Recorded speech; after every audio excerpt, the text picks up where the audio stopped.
साथियों, 20 अगस्त 2021 की यह घटना बिल्कुल हकीकत की घटना है, जो कि आपके दिल को पिघला देगी, दहला देगी।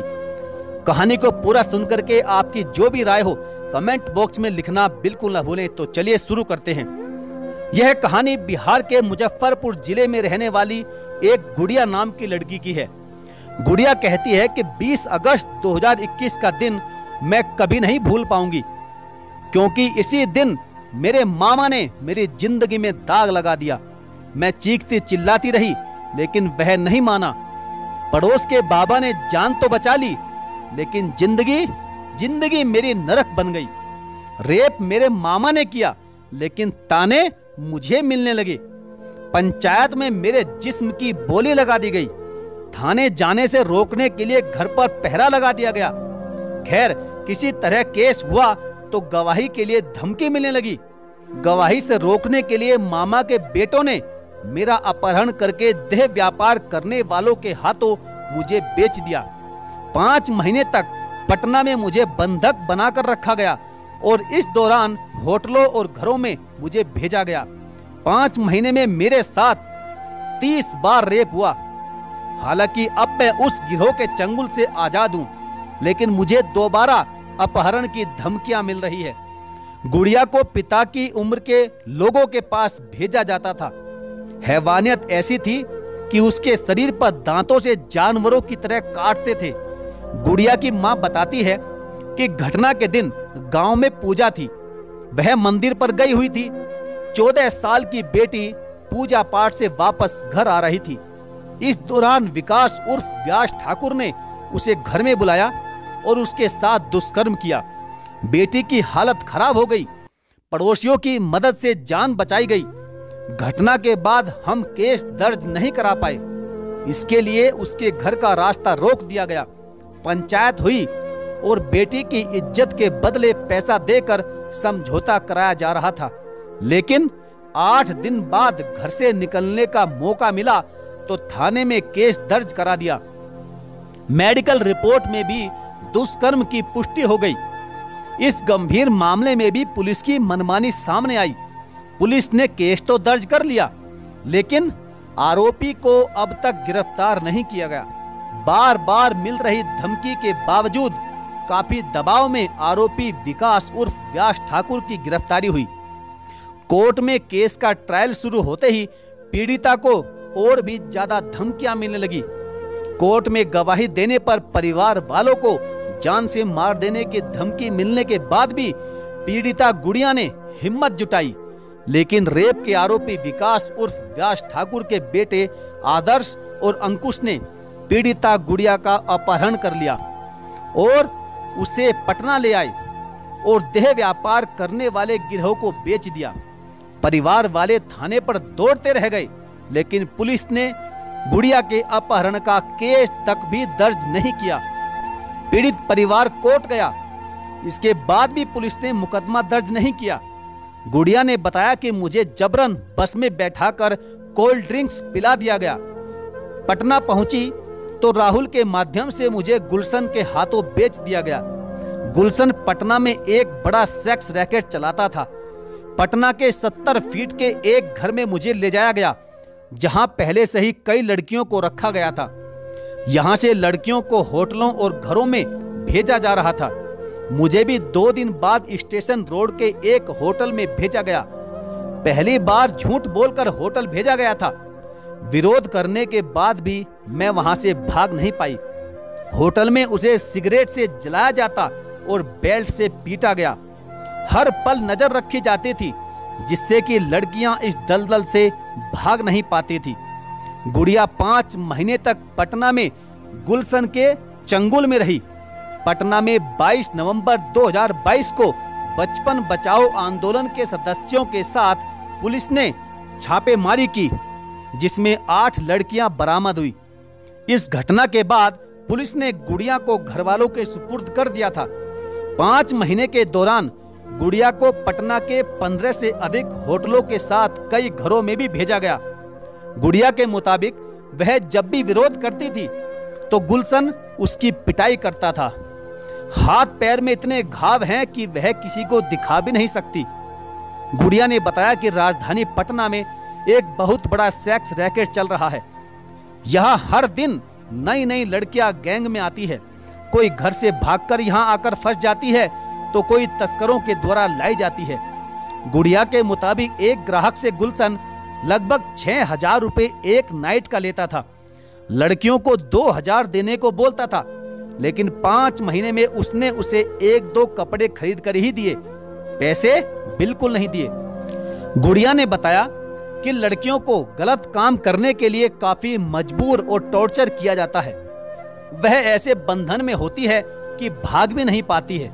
भागने की कोशिश करने पर खूब मारा पीटा जाता था। गुलशन किसी से भी सौदा कर लेता था। कई बार ऐसा हुआ कि मेरे पापा के उम्र के लोगों के पास भेज देता था। वह जानवरों की तरह काटते थे। पापा से अधिक उम्र के ग्राहकों को देखकर वह विरोध करती थी। इस पर उसकी खूब पिटाई होती थी। ग्राहक भी विरोध करने पर मारते पीटते और दांतों से काटते थे। कई ग्राहक तो ऐसे थे जो कि पूरा पैसा वसूल करने के लिए जानवर की तरह टूट पड़ते थे। कभी कभी तो एक दिन में 2 से 3 होटल और घर में लड़कियों को भेज दिया जाता था। पुलिस के डर से गुलशन लड़कियों को अलग अलग जगह रखता था। अगर पुलिस अच्छे से काम करे तो पटना में सेक्स रैकेट का बहुत बड़ा खुलासा हो सकता है। गुलशन सेक्स रैकेट चलाता है। इसमें लड़कियों की सेहत खराब होने पर बाहर से डॉक्टर को नहीं बुलाया जाता, बल्कि डॉक्टर की सेटिंग रहती है, वही इलाज करते हैं। लड़कियां प्रेग्नेंट भी होती है तो दवाई वही डॉक्टर देता है। 5 महीने में कभी भी पुलिस की कोई रेड नहीं पड़ी और ना ही पुलिस को इसका कोई सुराग ही मिला। लड़कियों को नशा भी दिया जाता था। सिगरेट शराब तो आम बात थी। ग्राहकों के पास भेजने के पहले कोल्ड ड्रिंक बताकर शराब पिला दी जाती थी। कई ऐसे ग्राहक आए जो इस दलदल से निकालने का झूठा दिलासा देकर जाते थे। ऐसे ग्राहक कभी मदद के लिए नहीं आते थे। गुड़िया ने बताया कि पटना में रेलवे स्टेशन और बस स्टैंड के आसपास दलाल घूमते हैं। वह लड़कियों की खरीद बिक्री करते हैं। गुलशन से भी ऐसे रैकेट के अच्छे संबंध हैं, जिससे कि वह लड़कियां खरीदता था। लड़कियों के आने के बाद उनका नाम और पता दोनों बदल दिए जाते थे। नकली आधार कार्ड बनवा दिया जाता है। मुजफ्फरपुर की पीड़िता गुड़िया के साथ भी ऐसा ही हुआ। उसका भी नाम बदल दिया गया था। रेस्क्यू के बाद पुलिस को भी उसने अपना नाम गलत बता दिया था, जिससे कि घर तक पहुंचने में काफी मुश्किल हुई। लड़कियों को ऐसा सिखा दिया जाता है जिससे वह डर के कारण सही बोल ही नहीं पाती है। बोलने में जरा सी भी गलती हुई तो जानवरों की तरह व्यवहार होता था। गुड़िया की मां का दर्द है कि बेटी की इज्जत जाने के बाद भी पुलिस पर कोई फर्क नहीं पड़ रहा है। गांव में मुंह बोले मामा ने रेप किया, उसके बाद भी मनमानी करता रहा। अपहरण करके पटना में बेचा गया, इसका भी कोई केस नहीं किया गया। वो अपहरण करके लड़की को बेचने का मुकदमा दर्ज कराने के लिए थाने पर काफी दौड़ लगाती रही, लेकिन केस तक दर्ज नहीं किया गया। कोर्ट में गई, लेकिन पुलिस ने न्यायालय का भी आदेश नहीं माना। हर दिन दौड़कर थाना जाती है, लेकिन पुलिस केस नहीं दर्ज कर रही है। कार्रवाई नहीं होने से बेटी को लेकर फिर खतरा है। पूरा परिवार आज दहशत में है कि कहीं दोबारा से कोई अनहोनी ना हो जाए। 22 नवंबर 2022 को बचपन बचाओ आंदोलन की टीम ने पुलिस के साथ मिलकर रेस्क्यू किया था। इसमें 2 अलग अलग स्थानों से 8 लड़कियां पकड़ी गई। गुलशन नाम के युवक का खुलासा हुआ, जो पटना में एक बड़ा सेक्स रैकेट चला रहा था। पुलिस ने केस तो दर्ज कर लिया, लेकिन वह अब तक गुलशन को गिरफ्तार नहीं कर पाई। गुलशन के साथ कई बार ऐसा हुआ है कि वह फरार होने के बाद जगह बदलकर रैकेट चलाता रहा। पुलिस ने अगर कार्रवाई की होती तो शायद ऐसे गैंग पर समय रहते अंकुश लग सकता था।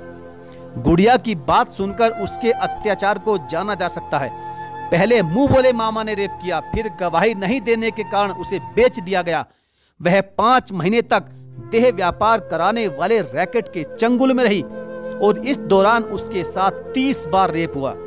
पटना पुलिस ने इस सेक्स रैकेट में शामिल आरोपियों को गिरफ्तार तक नहीं किया। अपहरण और बेचने का केस भी दर्ज नहीं किया गया। मुजफ्फरपुर से लेकर पटना पुलिस ने ऐसे गंभीर मामले में खूब मनमानी की है। पुलिस के साथ रेस्क्यू में लड़की को बरामद कराने वाले बचपन बचाओ आंदोलन के स्टेट कोऑर्डिनेटर अर्जित अधिकारी मानते हैं कि गुड़िया के दोबारा अपहरण होने का पूरा खतरा बना हुआ है। पटना में लड़कियों से बड़े पैमाने पर देह व्यापार कराने वाला रैकेट का मुख्य आरोपित गुलशन अभी तक गिरफ्त में नहीं है। लड़की घटना में मुख्य गवाह है, जिससे मामला काफी संवेदनशील है। लड़की को गैंग दोबारा किडनैप कर सकता है। लड़की अकेली गवाह है, लेकिन सुरक्षा के नाम पर कुछ भी नहीं है। अन्य राज्यों से नाबालिग लड़कियों को पटना लाकर देह व्यापार कराने वाले गैंग के सदस्यों पर पुलिस ने काफी नरमी दिखाई है।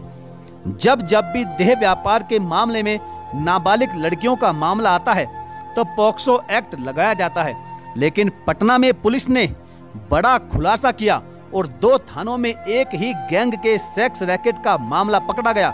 इसके बाद भी दोनों थानों की पुलिस ने पॉक्सो एक्ट नहीं लगाया और कई थानों की पुलिस ने तो सेक्स रैकेट में शामिल गुलशन को बचाने के लिए काफी राहत दे दी।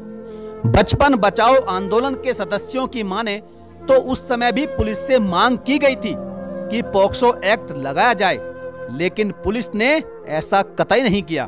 इतना ही नहीं, पुलिस ने गुलशन को अब तक उसे गिरफ्तार तक नहीं किया।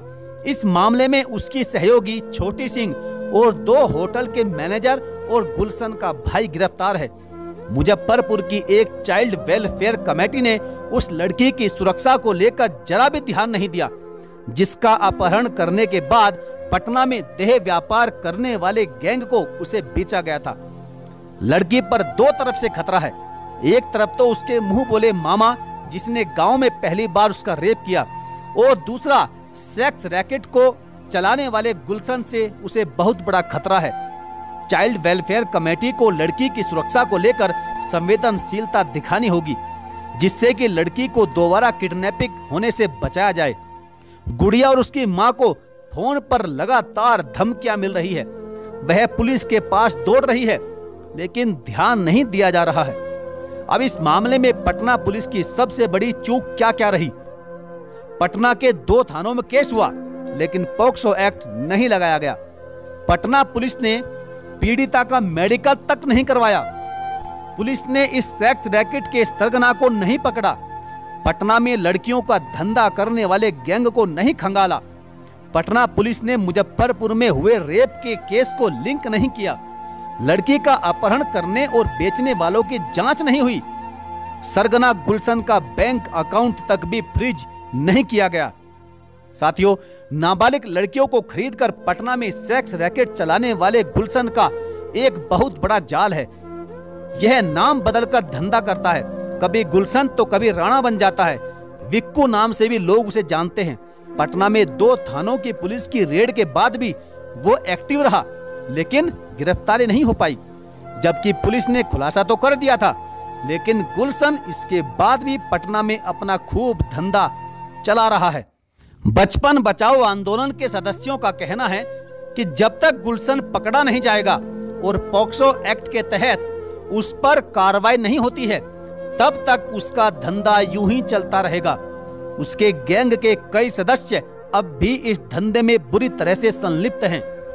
गुलशन बाहर है और अपने लोगों की जमानत का प्रयास कर रहा है। इसमें उसकी सबसे बड़ी राजदार छोटी सिंह भी शामिल है, जबकि पीड़िता गुड़िया को अभी भी अपने अपहरण होने का बहुत बड़ा खतरा बना हुआ है और उसकी मां को लगता है कि उसकी बेटी के साथ फिर से कोई बड़ी अनहोनी न हो जाए। इसलिए वह बार बार थाने में लगातार चक्कर काट रही है ताकि उसकी बेटी गुड़िया को इंसाफ मिल सके। साथियों, आपका इस बारे में क्या कहना है? क्या ऐसे रैकेट चलाने वाले दरिंदे लोगों को इतनी आसानी से छोड़ देना चाहिए या इनके खिलाफ कोई ठोस कार्रवाई नहीं होनी चाहिए? क्या अब तक पुलिस ने अपनी संवेदनशीलता क्यों नहीं दिखाई? साथियों, आपकी इस बारे में जो भी राय हो कमेंट बॉक्स में जरूर लिखें। यह कहानी दैनिक भास्कर से ली गई है। आपको कैसी लगी आप हमें कमेंट करके जरूर बताएं। और यदि आप हमारे चैनल पर पहली बार हो तो चैनल को सब्सक्राइब करके बेल आइकन को जरूर प्रेस कर लीजिएगा। तो चलिए साथियों, मिलेंगे फिर और किसी दमदार और अच्छी कहानी के साथ। तब तक के लिए धन्यवाद। जय हिंद।